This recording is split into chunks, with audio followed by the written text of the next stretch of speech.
Okay, and we're back. Blake has got his FLIR camera. It's called FLIR is the company who makes that camera, right? And FLIR stands for forward-looking infrared. of course it does, right? But this is what all of our inspectors use, either a handheld one or one that looks like a gun, like a radar gun, right? Or this is the newer style, I guess, too. Right. This is a compact version, the FLIR C2.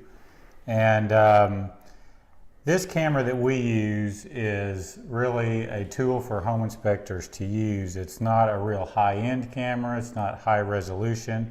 It does have enhanced resolution, so we are able to get really good images.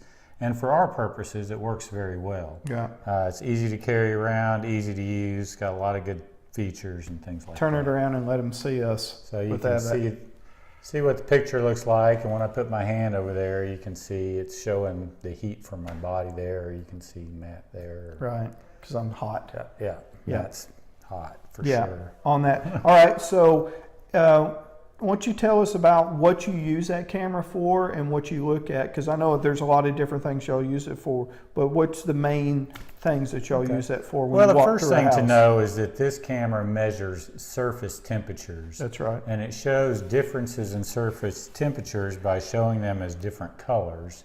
So the bluer or the more purple the object shows up, that's colder. The more orange to white, that's hotter and hotter. Okay. So as we look at surface temperatures, we can see where there might be energy loss, missing insulation, or where there might be moisture trapped in the wall. Yeah. And what we need to have is a good differential between the inside and outside temperature. That's right. So we need to have the inside temperature 18 degrees, either warmer or cooler, than the outside temperature in order to get good images. Because if everything inside and outside is the same temperature, then we can't see anything. To tell the differences. We can't see if there's energy loss, even moisture. Right. And moisture, if it's the same temperature as the surrounding wall around it, it's not going to show up. Right. So typically what I do when I first go into a house to do an inspection is if it's cooler outside like it is right now, I go around and I turn the heater on. And then I go about my business. And I usually leave it on for an hour and a half to heat up the inside of the house so I have a good differential between the inside and outside temperature. Right. And so what I like to see is when I scan up to the ceiling, I like to be able to see the joists, the ceiling joists, because those joists change temperature more slowly than the surface. So they'll show, if it's been cold in the attic, they'll show up as colder temperature and I'll be able to see the joists. Right. If I can't see the joists, then I know I don't have a good differential and my images aren't going to be very good. Understood. Right. Yeah. So you're looking at obviously the ceiling, the walls, the flooring, around the water basin areas, that type of stuff. Also in the electrical panel too, that's in the house or in the garage, right? Right, so we use this to scan the electric panel and look for any conductors or breakers that might be overheating. And there we're looking for anything about 40 degrees or more above ambient temperature, then that indicates that that could be overheating. Right.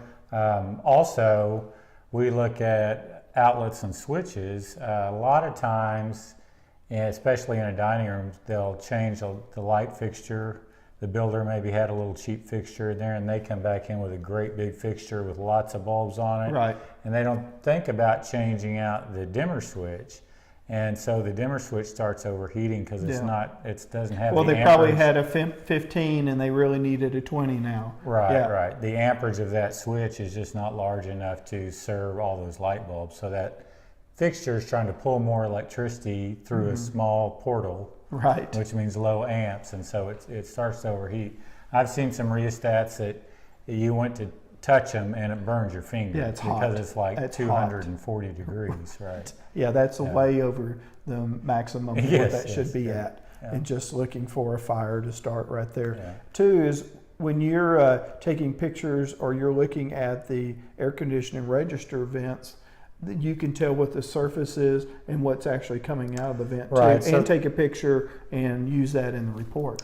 Right, so we use this to measure the temperature differential between the return air and the supply air. So we're able to show the image of the air register we're looking at, and we're able to show the temperature at the register as well as the range of temperatures around the register. And so that helps us to determine if the system is operating like it's supposed to. And you were talking about moisture earlier. I've seen in some of our pictures before where we find shower floor pans leaking. And you can't see that with your naked eye.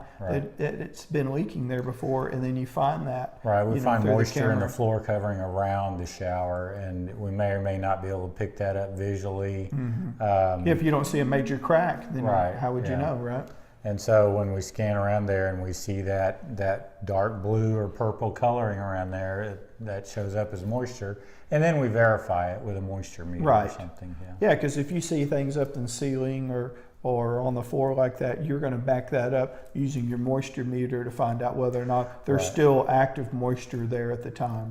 Anything that you see in an infrared camera, you need to have some corroborating evidence before you make a determination about exactly the nature of what you're seeing, because it's just showing variations in temperature, and there could be a lot of reasons why that variation is there.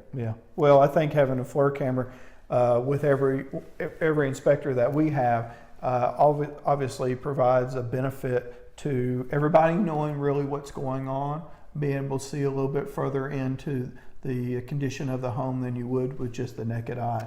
On that. And with every home inspection that we provide, we use this camera and don't charge for that either. So it's a free service. It's just something that we provide so we can call ourselves super.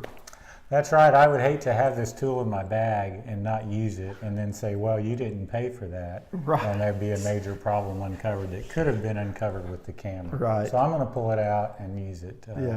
I like seeing those pictures. I want to know what's going on in a home like that too, with not just the windows, but around the doors and the floors and the ceiling and walls, because of that insulation that we've seen missing before. Or it's like that one where he found an air conditioning register that was behind the sheetrock up in the ceiling, and nobody had ever put a plate on it, so it'd been behind the sheetrock probably since for 10 years. Yeah, since it'd been built, right? That was a 2006 home. Yeah, covered. We saw that last year. Two of them. Actually. Yeah, and I'll find that picture and we'll put that in here too as an example. So we appreciate you guys watching today. If you have any questions, please give us a call. Check us out on our website at yoursuperinspector.com. Look for our YouTube videos like we're doing today, and like us on Facebook. Thanks.